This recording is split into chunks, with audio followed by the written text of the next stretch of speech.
ആദിയിൽ ദൈവം ആകാശവും ഭൂമിയും സൃഷ്ടിച്ചു.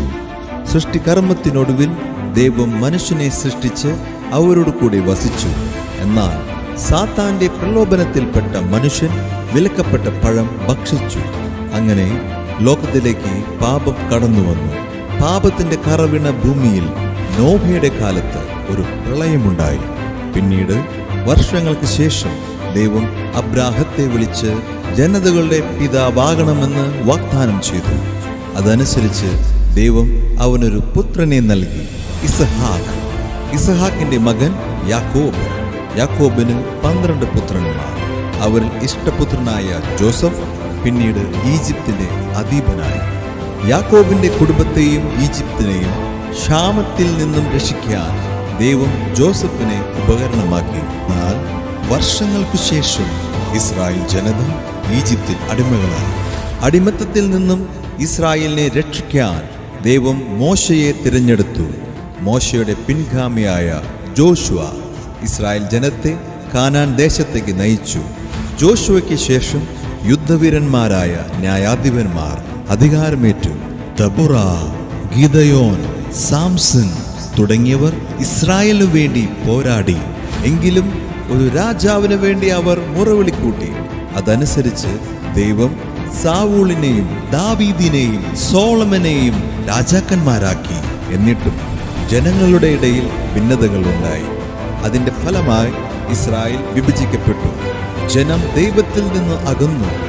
ഏലിയ, ഏശയ്യ, മിക്ക, ജെറമിയ, എസേക്കിയേൽ തുടങ്ങിയ പ്രവാചകന്മാർ പ്രവചനങ്ങളിലൂടെ ജനങ്ങളെ ദൈവത്തിലേക്ക് അടുപ്പിക്കുവാൻ പരിശ്രമിച്ചു.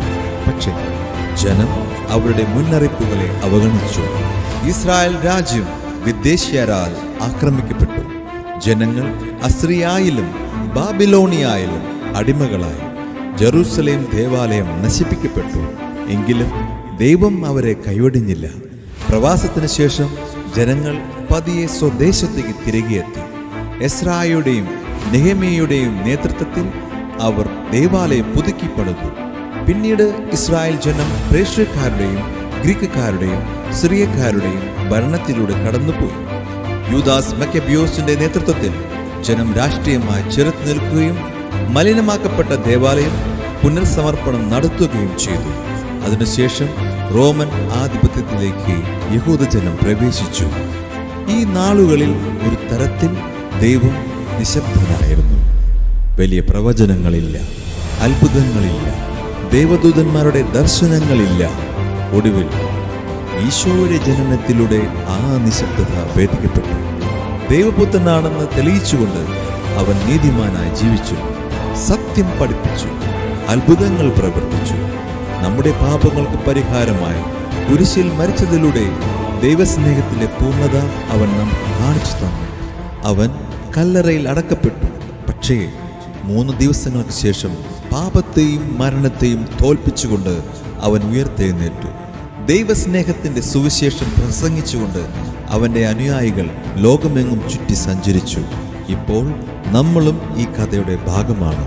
നമുക്കും അവന്റെ സ്നേഹം പങ്കുവച്ചുകൊണ്ട് ലോകത്തിൽ മാറ്റം വരുത്തുവാനുള്ള കടമയുണ്ട്. കാരണം അന്ത്യവിധിക്കായി അവൻ ഒരു നാൾ തിരികെ വരും.